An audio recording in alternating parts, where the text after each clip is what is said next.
Shalom,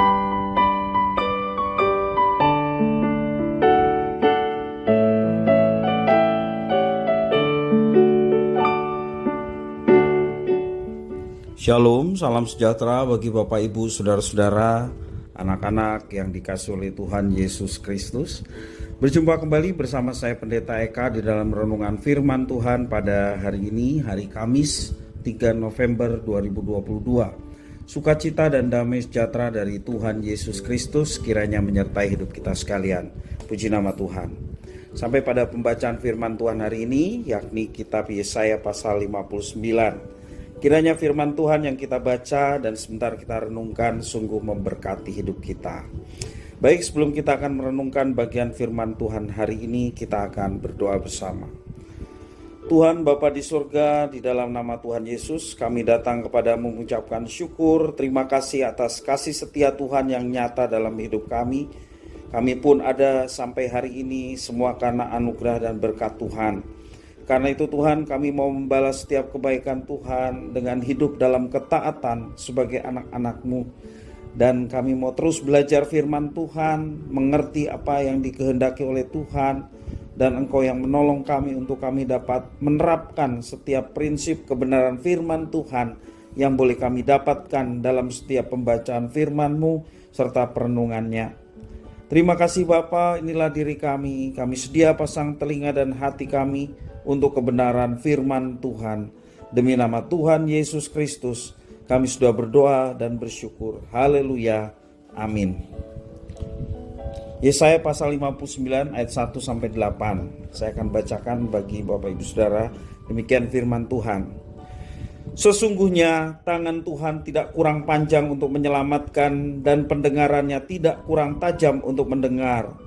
Tetapi yang merupakan pemisah antara kamu dan Allahmu ialah segala kejahatanmu, dan yang membuat dia menyembunyikan diri terhadap kamu sehingga ia tidak mendengar ialah segala dosamu.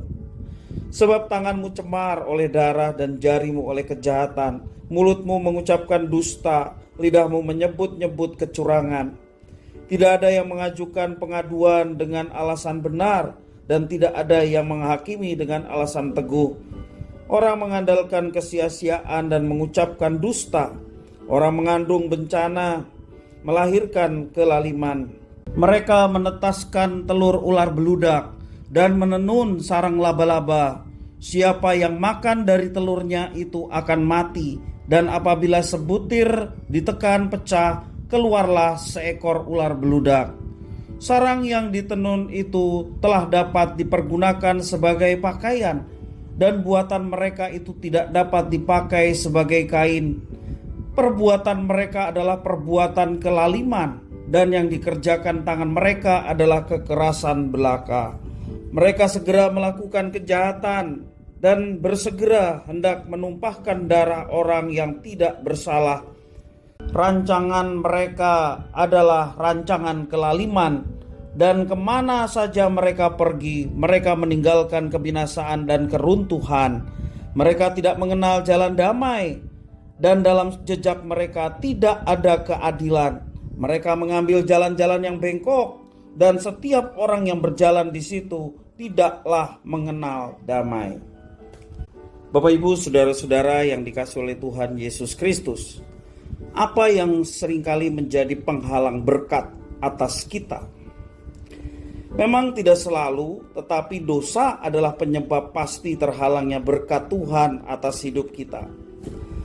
Hal lainnya yang bisa terjadi karena ujian dari Tuhan. Jika hal itu karena ujian, maka kita meminta agar Tuhan memampukan kita untuk menghadapinya. Namun jika itu karena dosa, maka solusinya adalah kita harus bertobat dan memohon pengampunan atas segala dosa kita. Apa yang telah dilakukan oleh bangsa Yehuda sehingga Tuhan menunda segala berkat-Nya? Nabi Yesaya memberitahu mengapa Tuhan Allah tidak mengabulkan permohonan mereka yang meminta kelepasan dari kuk penindasan Babel. Bangsa Yehuda telah melakukan banyak dosa yang membuat Tuhan memalingkan wajah-Nya dari mereka. Hal-hal yang mereka lakukan adalah aib di mata Tuhan. Bagaimana mungkin Tuhan mau mengindahkan mereka? Mereka melakukan kejahatan, merancangkan kelaliman, dan tidak mengenal damai. Bangsa Yehuda sangat mengenal siapa Tuhan dengan segala karya yang besar yang dilakukan dan dikerjakan oleh Tuhan. Karena merasa istimewa, mereka terlalu percaya diri dan yakin bahwa Tuhan pasti membebaskan mereka. Tuhan tentu bisa mengabulkan doa mereka. Namun ada hal yang menjadi penghalang bagi Tuhan untuk mengabulkan setiap doa mereka. Dan penghalang itu adalah segala sikap dan perilaku jahat yang mereka telah perbuat. Dikatakan mereka seperti ular beludak. Ular beludak ini lambang kejahatan. Ular beludak yang bertelur dan menetaskan telurnya. Hal ini menunjukkan bahwa Israel, Yehuda selalu menghadirkan dosa dan pengaruh-pengaruh jahat dalam kehidupan mereka. Bahkan mereka menenun sarang laba-laba yang menunjukkan bahwa mereka telah membentangkan jaring kejahatan di mana-mana.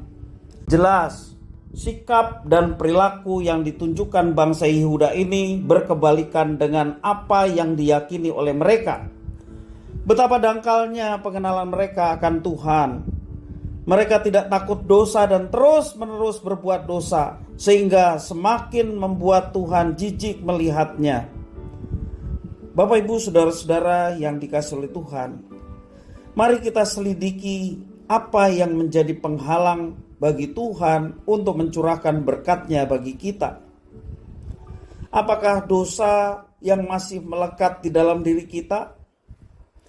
Jika masih ada dosa yang terus melekat, bahkan kita memeliharanya, mari kita berdoa dan memohon pengampunan kepadanya.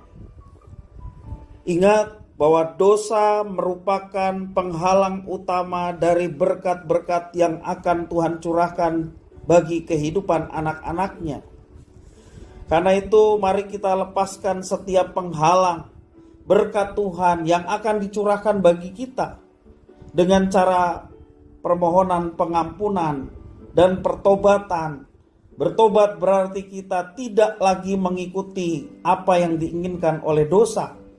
Bertobat berarti kita mau mengikuti kehendak Tuhan dan sekali-kali tidak akan kembali pada apa yang jahat di mata Tuhan. Bapak, Ibu, saudara, mari kita senantiasa terus datang kepada Tuhan dan mengoreksi diri kita. Mungkin selama ini ada pergumulan doa yang boleh kita panjatkan. Mungkin selama ini kita terus berdoa dan berdoa, tetapi ternyata belum ada jawaban yang Tuhan sudah sediakan. Dan jawaban yang kita harapkan adalah permohonan yang kemudian dikabulkan oleh Tuhan, tetapi ternyata belum dikabulkan. Kita introspeksi diri di hadapan Tuhan. Mungkin masih ada dosa yang masih kita pelihara. Di satu sisi kita rohani berdoa kepada Tuhan. Di satu sisi masih ada dosa-dosa yang terus kita pelihara dan terus kita pelihara. Bapak, Ibu, saudara, jelas dikatakan yang menjadi penghalang atas semua berkat Tuhan adalah segala dosa-dosa kita.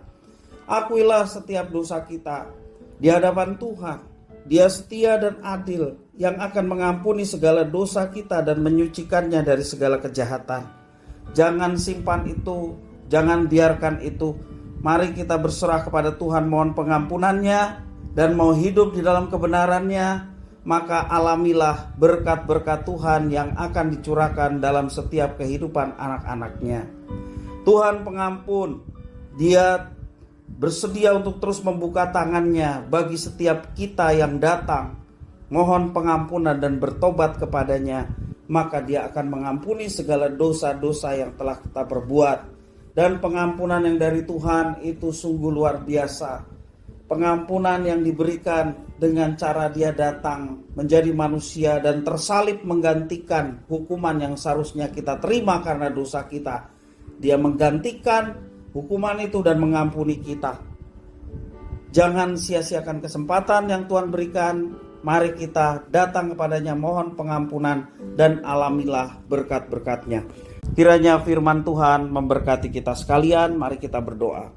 Tuhan Allah Bapa di surga, terima kasih atas firman Tuhan. Kami mau melepaskan segala dosa yang menjadi penghalang berkat Tuhan atas hidup kami. Kami tidak mau memeliharanya. Kami tahu bahwa itu kekejian di hadapan Tuhan. Karena itu Tuhan, kami mohon ampun segala dosa yang telah kami perbuat. Biarlah Tuhan berkenan mengampuni kami dan terus menuntun hidup kami, sehingga kami boleh mengalami penyertaan dan berkat Tuhan yang nyata dalam setiap kehidupan kami. Terima kasih Bapa atas firman Tuhan. Demi nama Tuhan Yesus Kristus kami sudah berdoa dan bersyukur kepada Bapa di surga. Haleluya. Amin.